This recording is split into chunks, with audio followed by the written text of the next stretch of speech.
Hello student, welcome to all in the online teaching learning on unit 4. In last video lecture, we study about the NDT, their different methods and importance of NDT. Now in this video lecture, we will study about the two methods of NDT. First rebound hammer and that second is ultrasonic pulse velocity test. Now first we will see learning outcome, course outcome and program outcome. Course outcome is prepare concrete of required specification. Then PO map is PO1, PO2, PO3, PO4, PO8, PO9 and PO10 map from this CO. Then learning outcome is interpret the given data obtained from NDT on given structure. So these are all about the learning outcome, course outcome and program outcome. Now first we see the rebound hammer test. Rebound hammer test क्या है? It is an again NDT method.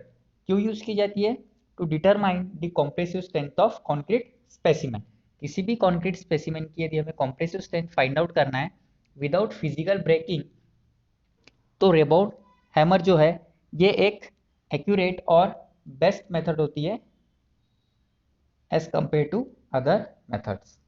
अब हम देखेंगे इसकी working कि how will you determine the compressive strength with the help of this test. First क्या बोल रहा है? Initial the plunger of rebound hammer is kept touching to the target concrete surface. क्या करना है मुझे? फर्स्ट रेबाउंड हैमर का जो प्लंजर है जो आपके सबके सामने रहेगा फ्रंट में, उसे मुझे उस कॉन्क्रीट के सरफेस को क्या करना है? फिक्स कर देना है, फिर टारगेट करना है जिसकी मुझे कंप्रेसिव स्ट्रेंथ फाइंड आउट करना है. ये होगी आपकी first step. Then tubular casing of rebound hammer is pushed towards the concrete so that spring get wind up around the plunger. अब उस प्लंजर से अटैच क्या होता है? एक ट्यूबुलर कैसिंग होती है. ठीक है. अब ट्यूबुलर कैसिंग का काम क्या है? वो उससे स्प्रिंग से वाइंडेड होता है. तो मुझे बैक साइड से क्या करना है? एक फोर्स लगाना है, एक तरह का एक पुश करना है, जिससे कि क्या होगा? जो ट्यूबुलर कैसिंग जो है उससे वो स्प्रिंग वाइंड अप हो जाएगा और वो कंक्रीट के ऊपर में क्या करेगा? एक इम्पैक्ट क्रिएट करेगा. Now release the mass attached to the plunger using dashboard so that the hammer will impact on concrete surface. अब क्या करना है? उसे उस मास को रिलीज कर देना है और बैक साइड से एक अगेन फोर्स प्रोवाइड करना है जिसके कारण जो मेरा प्लंजर है वो उस कंक्रीट सरफेस के ऊपर में स्ट्राइक हो सके. अब स्ट्राइक होने के बाद क्या होगा? वो स्प्रिंग वाइंड अप होने के कारण वो स्ट्राइक होने के बाद अगेन उसके रिवर्स पोजीशन में आ जाएगा. Then due to backward motion of hammer, pointer on graduate scale will move on same direction. अब जिस डायरेक्शन में हमने प्लंजर को फिक्स किया था और उसी डायरेक्शन में हमने क्या फोर्स लगाया, तो ऊपर में एक जो स्केल होती है रिबाउंड हैमर में, उसमें एक पॉइंटर होता है जो मूव होगा. कब होगा लेकिन ये? After applying the force. Force apply करने के बाद वो प्लंजर स्ट्राइक होगा उस कॉन्क्रीट सरफेस के ऊपर में, जिसके कारण से जो स्केल है, स्केल में एक पॉइंटर रहेगा, वो पॉइंटर मूव होगा on same direction. Then observe the distance travel by the pointer on graduate scale as a rebound number. अब जो डिस्टेंस ट्रेवल किया उस पॉइंटर ने उस स्केल के ऊपर में, वो क्या देगा हमें? एक रिबाउंड नंबर देगा. If the rebound number is less the strength of concrete will be less. यदि आपका रिबाउंड नंबर कम आता है तो आपकी कॉम्प्रेसिव स्ट्रेंथ भी कम रहेगी. But if the it is more, अगर वो ज्यादा होता है, then the concrete possesses sufficient strength. यदि आपकी जो रिबाउंड नंबर जो है वो ज्यादा आ रहा है तो क्या रहेगी? आपकी कॉम्प्रेसिव स्ट्रेंथ ज्यादा रहेगी. वो हम इंटरप्रेट करते हैं फ्रॉम द टेबल. अब हम स्कीमेटिक डायग्राम देखते हैं रिबाउंड हैमर का. सबसे पहले आपको दिखेगा कॉन्क्रीट सरफेस. वो कोई भी हो सकता है जिसकी आप स्ट्रेंथ चेक करने वाले हो. प्लंजर दिखेगा जो टॉप सरफेस आपको हम फिक्स करते हैं. स्प्रिंग दिखेगा, ट्यूबुलर कैसिंग दिखेगा, मास दिखेगा, आपको एक राइडर दिखेगा. राइडर मतलब जो पॉइंटर है उस स्केल के ऊपर में क्या मूव होता है वो रहेगा, जिससे कि हमको क्या मिलेगा? रिबाउंड नंबर मिलेगा. स्प्रिंग लगेगा बैक साइड में और एक रिलीज बटन रहेगा. सो ये कुछ मेन कंपोनेंट पार्ट्स हो गए आपके रिबाउंड हैमर के. कभी कभी हो सकता है आपको एग्जाम में इस तरह का क्वेश्चन भी आ सकता है, draw a level diagram of rebound hammer test. So these are about the rebound hammer test. अब हम देखते हैं अल्ट्रासोनिक सॉरी फर्स्ट देखेंगे हम लिमिटेशंस ऑफ रिबाउंड हैमर, क्योंकि हो सकता है ये मेथड्स के कुछ लिमिटेशंस भी हो सकते हैं, ठीक है, या फिर ऐसे कुछ फैक्टर्स हो सकते हैं जिससे कि क्या होगा, आपका रिबाउंड हैमर कुछ चीज़ों से अफेक्ट होगा या फिर रिबाउंड नंबर आपका अफेक्ट हो सकता है। देखते हैं first, rebound hammer may get affect due to the roughness of concrete surface.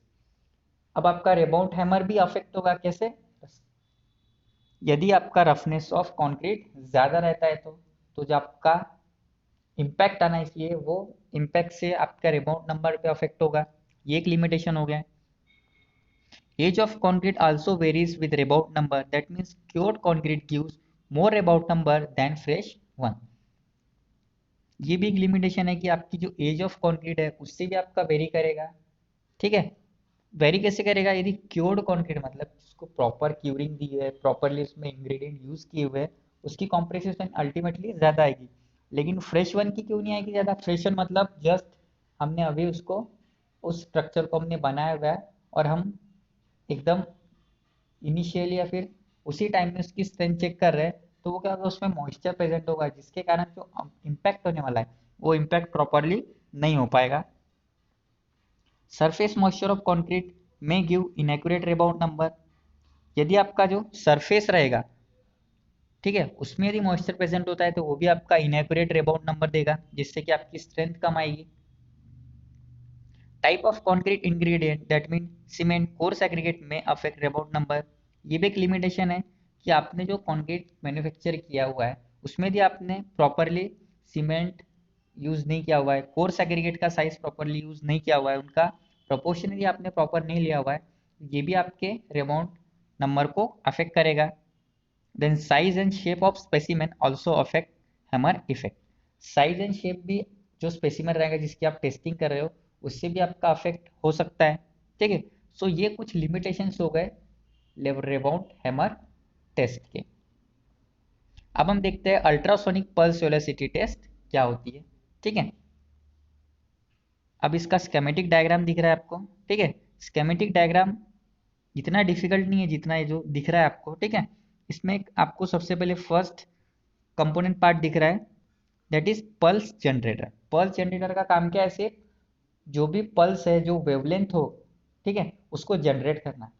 Suppose example की बात करूँ कि हमारा जो जनरेटर होता है, सिंपल जो जनरेटर होता है इलेक्ट्रिक जनरेटर, उसका काम क्या है, टू जनरेट दी इलेक्ट्रिसिटी। तो उसी तरह पल्स जनरेटर का भी काम क्या है, एक टू जनरेट दी वेवलेंथ और वेलोसिटी और वेवलेंथ। अब एक कॉन्क्रीट मास दिख रहा है जिसके दोनों साइड में आपको एक ट्रांसमीटर दिख रहा है और एक में रिसीवर दिख रहा है। तो ट्रांसमीटर का काम क्या है, जो भी वेवलेंथ जो है जो पल्स रेट ने जनरेट की हुए उस कॉन्क्रीट मास से उसको ट्रांसफर करना है, और रिसीवर का काम क्या है, जो ट्रांसमिट की हुई है वेवलेंथ उसे रिसीव करना। उसके साथ एक रिसीवर एम्पलीफायर अटैच रहेगा, ठीक है, और वो रहेगा आपका एक डिजिटल डिस्प्ले के साथ में, ठीक है। डिजिटल डिस्प्ले का काम क्या रहेगा, रिसीवर ने वेवलेंथ पास की किसमें, कॉन्क्रीट मास से जिसकी भी हम कॉम्प्रेशन कैलकुलेट कर रहे हैं, ठीक है, और रिसीवर ने रिसीव की, तो उसके बीच का जो जो टाइम ट्रेवल रहेगा उस वेवलेंथ का वो हमें कहाँ दिखाएगा, उस डिजिटल डिस्प्ले में दिखाएगा। तो ये हो गया। अब हम देखते हैं इसकी वर्किंग। अल्ट्रासोनिक पल्स और wave is generated by pulse generator, जैसे कि मैंने बताया आपको कि जो पल्स जनरेटर का काम क्या है, सिर्फ तो जनरेट दी पल्स और wave. This wave is transmitted through transmitter end into concrete mass and receiver at receiver end. Transmitter का काम क्या रहेगा, कंक्रीट मास से उस वेवलेंथ को पास करना, और रिसीवर का काम क्या रहेगा, उस वेवलेंथ को रिसीव करना। The digital display shows the time required to pass the wavelength through concrete mass। अब डिजिटल डिस्प्ले का काम क्या है, सिर्फ टाइम शो करना, कितना कि उस वेवलेंथ को उस कंक्रीट मास में से पास होने के लिए कितना टाइम लगा। The pulse velocity is calculated by dividing path और wavelength by the time travel. अब pulse velocity हम कैसे कैलकुलेट करेंगे कि जो आपकी पाथ है पल्स जनरेटर से लेके डिजिटल डिस्प्ले तक, वो पाथ को यदि मैं डिवाइड करता हूँ टाइम ट्रेवल, ठीक है, टाइम ट्रेवल मतलब कौन सा, रिसीवर से रिसीव होने से पहले ट्रांसमीटर वाला, जो ट्रांसमीटर ने ट्रांसमिट किया और रिसीवर ने रिसीव किया, उतना टाइम से यदि मैं डिवाइड कर देता हूँ वेवलेंथ को, तो मुझे पल्स वेलोसिटी फाइंड आउट हो जाएगी. Depending upon the pulse velocity the concrete is decided the compressive strength. अब क्या होगा, जो भी आपकी जो स्ट्रेंथ आएगी वो कैसे हम कैलकुलेट कर पाएंगे, with the help of table. तो एक टेबल होता है, ठीक है.